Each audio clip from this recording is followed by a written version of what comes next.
This is Nick. This is Jack. It's Friday, the real Friday, June 2nd, and today's pod is the best one yet. It is T-Boy, Jack. The real Friday. Oh, Jack, can we talk about the debt ceiling over there, my friend? The debt ceiling deal passed the House of Representatives and on its way to passing the Senate. Stocks were relieved. Stocks are at their highest point in a year right now. Celebrate the wins, literally. And Jack, fantastic haircut.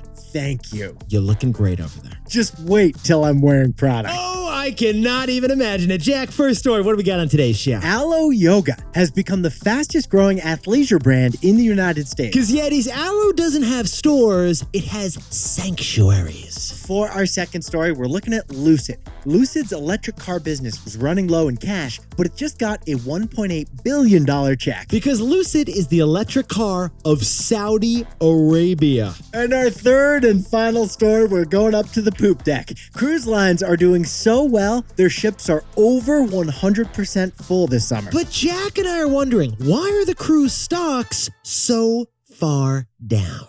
Cruise stocks are way down. Cruises are overflowing.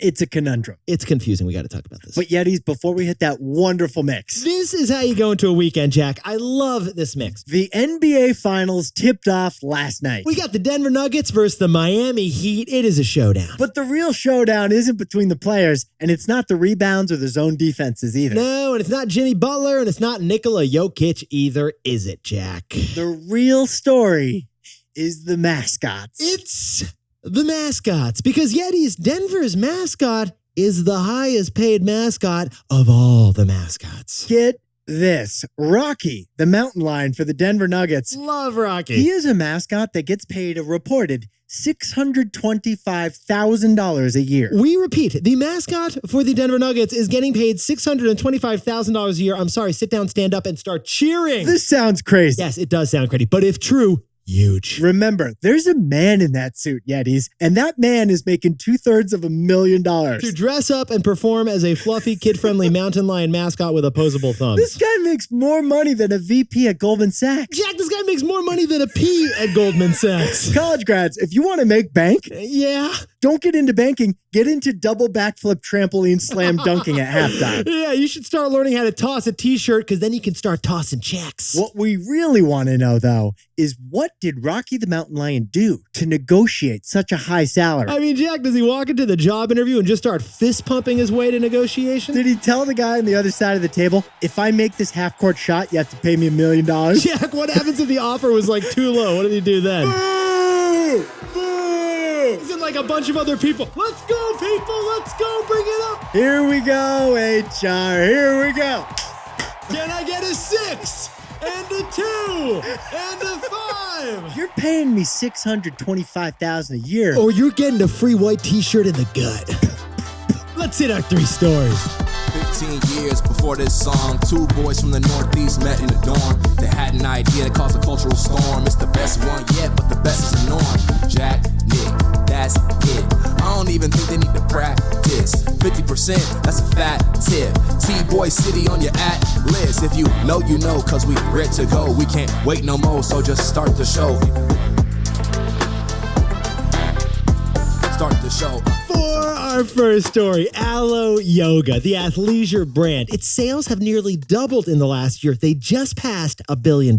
Because Alo didn't build stores. Alo built sanctuaries. Well, Jack, should we talk about the downward elephant in the room over here? Yeah. Lululemon just announced earnings yesterday afternoon.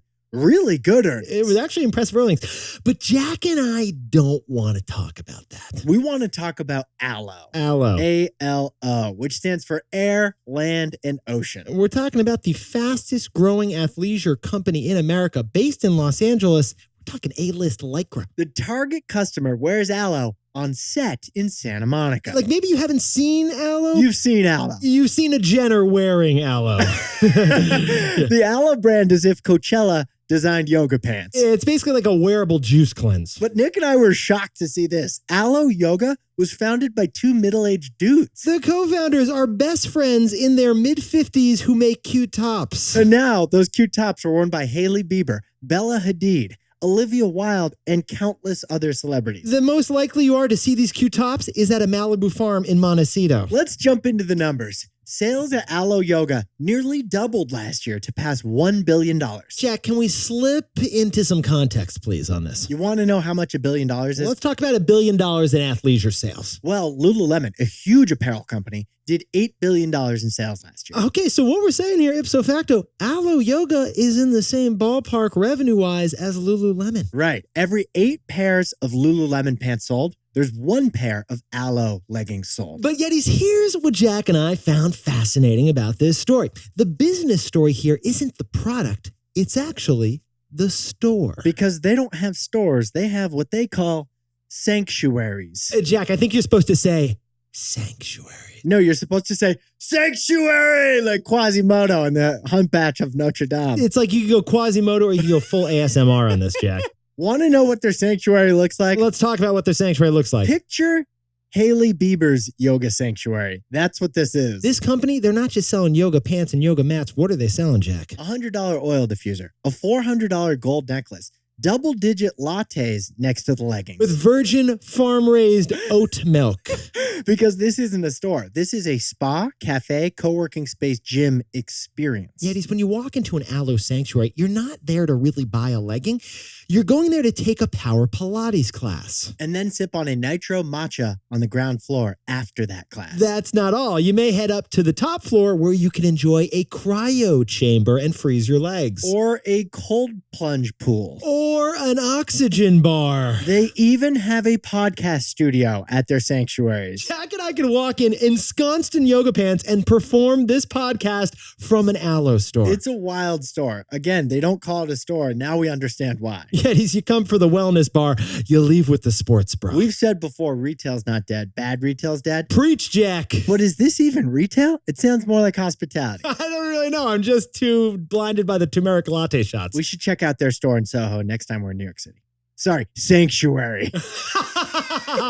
So, Jack, what's the takeaway for our buddies over at Alo Yoga? I'd really prefer a Quasimodo impression, actually. Yet he's the best salesman. Don't sell at all. Best is, how did Alo Yoga get every Los Angeles-based A-lister to wear their leggings? By not being salesy. Alo Yoga's CEO says that he spent $0 marketing a recent launch of a sanctuary, and yet the opening was packed with people. Alo's not advertising like the big brands that it's chasing after. There's no mattress. Despite that lack of advertising, actually, because of the lack of advertising. Right. Because of it, Jack. You're right. Alo's brand recognition is soaring right now. Because Yetis, Alo, it isn't focusing on selling. It's focusing on everything else. Great salespeople don't tell you to buy their product. They build a feeling within you. Alo is selling so much because the best salesmen don't sell. For our second story, Lucid, the ultra-luxury electric car company, just got a $2 billion check from its mom and dad. Having a rich parent sounds amazing. But there are downsides too. Jack, before we jump in T-Boy style, the last time we covered an electric car company, wasn't it? It was Rivian, right? It was Rivian. We calculated that Rivian was losing money, and on the pace it was at, it only had 2 years until it would have to declare bankruptcy. So Jack and I had a takeaway about the whole electric car industry. Every EV startup is in production hell right now. Every electric car company's fighting for its life in a battle to get profitable before the money runs out. But one company is a huge exception to all. There is one electric vehicle that has the opposite situation of everything we just said. One electric car company has unlimited cash available. And that company is Lucid Motors. Lucid Motors. Like Rivian, Lucid is a recently publicly traded electric car company. But Jack, can you whip out the white gloves for us and talk about Lucid's differentiator? Lucid is an ultra luxury electric car company. Full disclosure, I've never seen one on the road. Okay, I just saw one and I think the car was judging me, Jack. This car goes for $138,000. It's the Cartier of electric cars. Which means, Jack, we should talk about Lucid's product differentiator too. Well, most electric cars, like the ones Nick and I own, have a 200 to 300-ish mile range. On the other hand, Lucid has a 500-mile range. That is best in market. You could drive this thing from Ibiza to Mallorca, even though there's water in between, Jack. Another differentiator of Lucid, though, we have to talk about their parents. Jack, I heard the chassis is made by Gucci. I want to talk about the parents. Okay, we can talk about the parents. Lucid's parents is the Saudi Arabian royal family, which owns 60% of Lucid stock. Ladies, sit down and take a moment to appreciate the irony here. Saudi Arabia, the huge oil producer, owns the majority of this electric vehicle company. If an oil sheikh is going to drive electric, they're going to do it in a Lucid. Now, Yetis, even though Lucid is losing about as much money as Rivian right now, Lucid can always ask its parents for some cash. Oh, and it just did. Lucid just sold new stock of itself this week to Lucid's parents. Lucid just got some cash from the Sovereign Wealth Fund of Saudi Arabia. Lucid's parents just wired $1.8 billion to Lucid's bank account. Along with a memo, dinner's at 6 p.m. Text your mother if you're going to be late. So, Jack, what's the takeaway for our buddies over at Lucid? Lucid has a trust fund for a company that's mostly great, but it can also be bad. Yeah, Yetis, unlike every other electric car company, if Lucid is struggling for cash, it can just tap its parents and get a nice check. It literally just did that. That's what we just described, actually. That was the story we just did. But there are two problems with this trust fund situation for Lucid, and the first problem is dilution. Right, dilution. Lucid just issued new shares to its parents, which makes all the other shares worth less. Yeah, that was dilution, and that's why Lucid stock just fell 16% on Thursday. The second problem with Lucid's trust fund is discipline. When your folks are always there to bail you out, you may never grow up. Just look at the Roy children. Lucid could probably use some tough love, which might be a little bit of production hell right now. But Saudi Arabia, probably not going to give that right now. Lucid has a trust fund, which is mostly good for a business, but it can also be kind of bad. And now a word from our sponsor, FrameBridge. Since we last discussed FrameBridge on this pod, something beautiful happened. Yeti, so Jack told me about his love for my dinner menu wall, like the wall with all the framed menus I got. If Nick has a special dinner he wants to remember, he snags the menu and frames it and puts it on his wall. Well, after I heard that, I decided to get a menu from a special meal we had, and I got it framed by FrameBridge. Nick saved the menu from our T-Boy launch dinner just over a year ago. A year ago to the He day. got it framed. It's now on my wall. It looks beautiful. Yeah, it was the Nopa dinner menu. I used FrameBridge because I don't just love you, Jack. I also love our sponsors. Yetis, when you upload a picture to framebridge.com or send them something physical to frame, they do an incredible job. Yeah, it's fair and transparent pricing, high quality wooden frames, and packaging that feels prolific. That's why Nick and I have always used FrameBridge for our own homes and when we get gifts for others. Besties, visit framebridge.com or a local FrameBridge store to get started and custom frame just about anything. Even a menu that made me cry when I got it. Tell them T-Boy sent you. For our third and final story to send you into the weekend, cruise lines just reported that they aren't 100% full. They're 104% full. There's bodies everywhere. Too much on the cruise ship, people. Even though the cruise business is better than ever, Wall Street kind of hates the stock. Now, Yetis, we've seen a lot of comebacks since the pandemic. Jack and I have been keeping track on the old whiteboard, haven't we, Jack? Yeah, it's like the reverse hoarder's almanac. Concerts are back. Yes. Paper menus are back. Cheese boards. Cheese boards are back bigger than ever. Everyone's sharing cheese. But Jack and I have got to crown the greatest pandemic comeback of all. And what is it, Jack? Cruise lines. It's cruise lines. It's the cruise business. The cruise business literally went to zero at the beginning of the pandemic. Don't forget. Government authorities were shutting down cruises. But besties, the turnaround of the cruise industry is complete. Cruise occupancy went from 0% in 2020 to 50% in 2021 to 100% last year. The Wall Street Journal just reported this spring they're above 100%. Get this, Yetis. Royal Caribbean Cruise Lines, Norwegian Cruise Lines, they just hit 102% and 104% occupancy this spring. These cruise lines broke math this spring. They broke the math. But Jack, we should sprinkle on a little context here because this is pretty interesting. It's somewhat common for hospitality industries to go over 100%. Yetis, you may know this as overbooking. Stadiums, hotels, and especially airlines.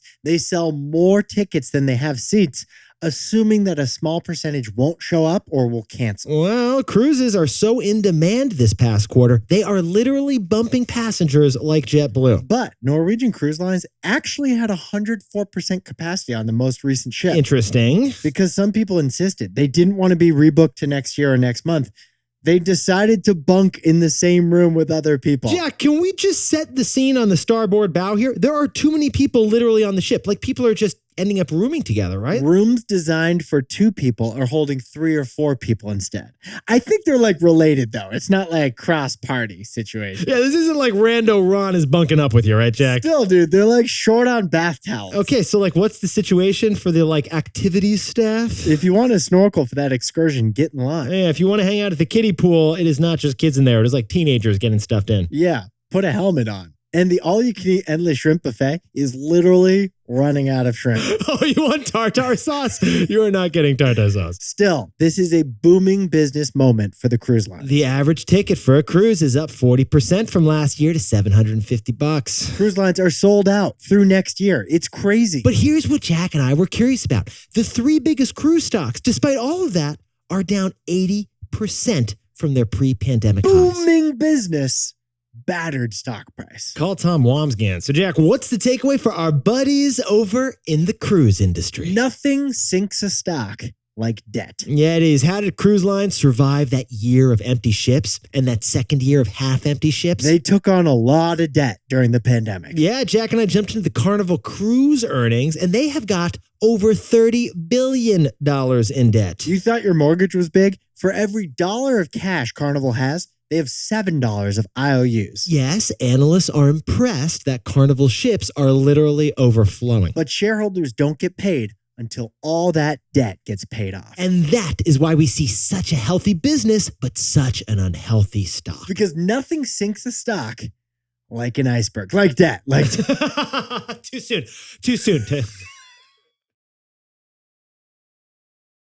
Jack, can you whip up the takeaways for us for the Real Friday? Alo Yoga sold $1 billion worth of yoga gear at their sanctuaries last year. Because the best salespeople don't sell. For our second story, Lucid just got a huge check from Saudi Arabia's royal family. Lucid, it's got itself a pretty nice trust fund, but there are downsides to that trust fund. And our third and final story is Carnival Cruises. Their latest cruises have more people on board than the ships are designed for. Too many people. But the stock is still down. Not enough shrimp, because nothing sinks a stock like debt. Now, time for the best fact yet. This one sent in by Tomas Baggio on the North Shore of Oahu, Hawaii. Tomas Baggio, huge listener, by the way. Great guy. Legendary, yeah. He once did a plank for an entire episode of our show. He's still feeling it probably. Well, because we just had the National Spelling Bee Championship last night, Tomas has grammar trivia for us. Nothing to do with Clafouti. Nothing to do with Clafouti. Here is the grammar trivia question. Here we go, Jack. What is the only word in the English language that has 3 consecutive double letters? I don't know the answer. Okay, I know you don't. I know. You ready? I did hear this question before, though, and I have 3 guesses. Are you ready? Hit us with the guesses. Okay, my guesses are Mississippi. Okay.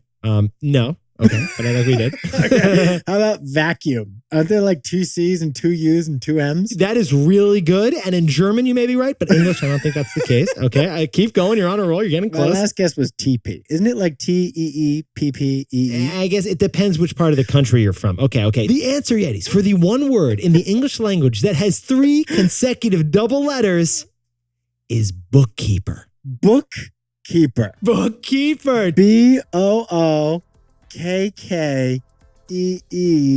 O's, 2 K's, 2 E's. Hooked on phonics, baby. There we go, Jack. Bookkeeper. That's perfect. That's so Dickensian. Not Clafouti. It's not Clafoutis. Yetis, you looked fantastic for the 4-day week. Jack, it's not just the Real Friday, it is Quiz Friday, isn't it? Go to go.tboypod.com to take this week's pop-biz pop quiz. And Yetis, after you do that, there is one thing you got to do this weekend. Celebrate the wins. Nick and I will see you Monday. If you know, you know.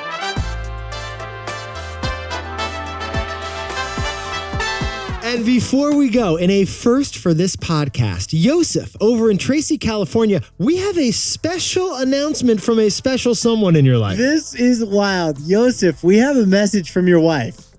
You are going to be The best dad yet. Congratulations, Yosef. You guys are having a baby. Not too shabby. It's going to be a T-boy. This is the 3rd annual IBO. You're going to want a daduation party. Congratulations to you both. And a huge good luck to Rachel Hauer, who's running a marathon in San Diego this weekend, maybe while listening to this pod. Rachel of T-Boy Pod fame, because she is our magnificent new social media manager. And she's doing fantastic. Congratulations to Nicole Ziegler and Ajani Santos, a couple of native New Yorkers getting married at Brooklyn City Hall. Congratulations to Stacy and Alex. They're eloping and then headed off to Honolulu, Hawaii. Yeah.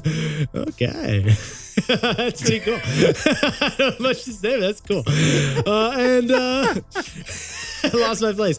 And Davis... Keep all this in there. And Davis Stovey, good luck on the dental exam. You're going to crush this thing. You got this. Incisors. And congratulations to Patricia Bonagiro, graduating from the Chicago Booth School of Business. And a happy birthday to little Michaela Maloney, a giant Rangers fan who's turning 1 in Mill Valley, Madison Square Garden. Giant spiritually, but not yet physically a giant. And Lexi Savad, happy birthday down the street in San Francisco. Happy 30th birthday to Todd Coven Suarez in Chicago. And Eric Sue is celebrating that birthday with his corgi over in Boston. Just outside of Boston. And Devin DeLapp is flipping shrimp at his hibachi birthday party down in Texas. Happy 62nd birthday to Steve Brockman in Moreno Valley, California. And Ariel is turning 21 over in Franklin, Michigan. Happy birthday, Ariel. Happy birthday to Colleen Grundell in New York City. And Chuck Grathel, happy birthday, man, all the way over in Portland, Oregon. Happy birthday to Arya and Amir in Chesterbrook, PA. And a happy birthday to Mayor, turning 35 in Westfield, Indiana. Happy birthday to Axith Vasant and his wife,